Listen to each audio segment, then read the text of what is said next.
Hello दोस्तों, कैसे हैं आप सभी लोग। चलिए कहानी को स्टार्ट करते हैं। एक समय की बात है, किसी राज्य में हरिशंकर नाम का राजा राज करता था। उस राजा के 3 बेटे थे।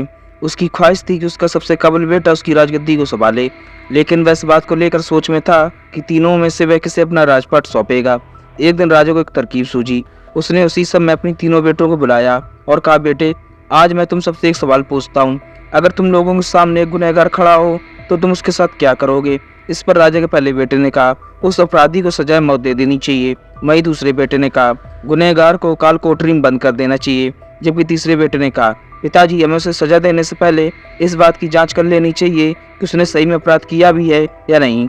इस पर राजा के तीसरे बेटे ने सभी को एक कहानी सुनाई। एक राजा था जिसके पास एक बुद्धिमान तोता था। एक बार उस तोते ने महाराज से कहा, मुझे अपने माता पिता के पास जाना है। राजा ने उसकी बात नहीं मानी, लेकिन तोता ने हार नहीं मानी। वह लगातार महाराज से जिद करने लगा कि मुझे माता पिता के पास जाने दें। अंत में राजा ने तोते की बात मान ली और कहा, ठीक है, तुम अपने माता पिता से मिलकर आओ, लेकिन वहाँ ज्यादा दिन नहीं रुकना। राजा ने तोता को केवल 5 दिन की अनुमति दी और कहा, तुम 5 दिन में अपने परिवार वालों से मिलकर लौट आना। इसके बाद वह तोता 5 दिन के लिए अपने माता पिता के पास चला जाता है। छठे दिन जब वह राजा के पास लौट रहा था तो उसने सोचा, क्यों ना वह महाराज के लिए कुछ उपहार ले ले। फिर वह पर्वत की ओर निकल पड़ा। दरअसल वह महाराज के लिए अमृत फल लेना चाहता था। वहां पहुंचते पहुंचते उसे रात हो जाती है।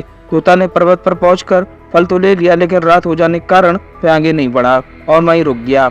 उस रात जब तोता सो रहा था तभी एक सांप आया और राजा के लिए फल को खाने लगा। सांप ने फल को खाया, इस कारण से उस फल में जहर फैल गया था। हालांकि तोते को इस बात की भनक तक भी नहीं थी।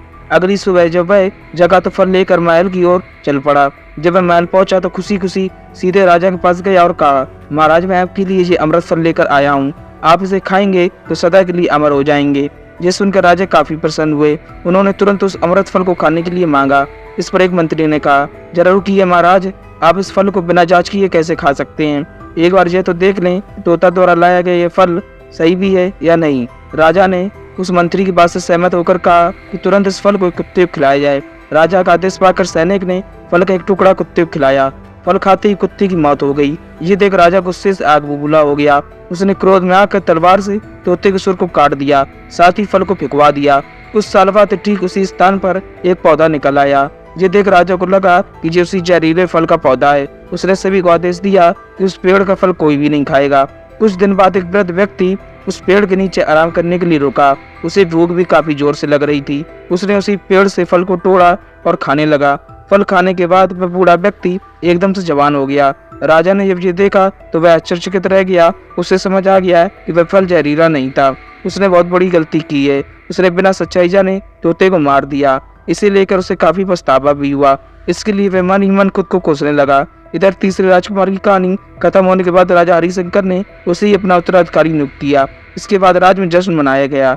ये कहानी हमें सिखाती है कि हमें कभी भी बिना जांच किए किसी को सजा नहीं देनी चाहिए। अगर आप सभी लोगों को हमारी ये कहानी पसंद आई हो तो हमारे वीडियो को एक लाइक जरूर करें और कमेंट करके बताएं कि आपको ये कहानी कैसी लगी, और इस कहानी को अपने दोस्तों के साथ भी शेयर करें। और ऐसी कहानियाँ रोज सुनने के लिए हमारे YouTube चैनल को सब्सक्राइब करना ना भूलें। धन्यवाद।